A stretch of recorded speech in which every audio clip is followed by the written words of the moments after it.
Ate, huwag ka nang magmatigas. Si Kuya Albert lang ang pwede tumulong sa atin. Ay! Polly!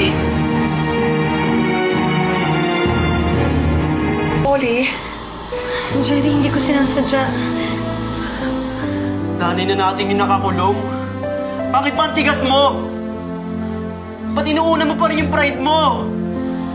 Hindi mo naiintindihan kung anong pinagdadaanan ko. Hindi mo naiintindihan kung ba't ayoko humingi ng tulong mula sa lalaking yan. Ikaw ang hindi nakakaintindi sa sitwasyon ni Kuya Albert. Di mo alam kung ano pinagdaraanan niya. Jerry. Polly. Kalimutan mo na sa akin galing si attorney. Please, Polly, tanggapin mo tulong ko. Magaling si attorney. Makakatulong siya sa nanay mo. Albert, get out of my way.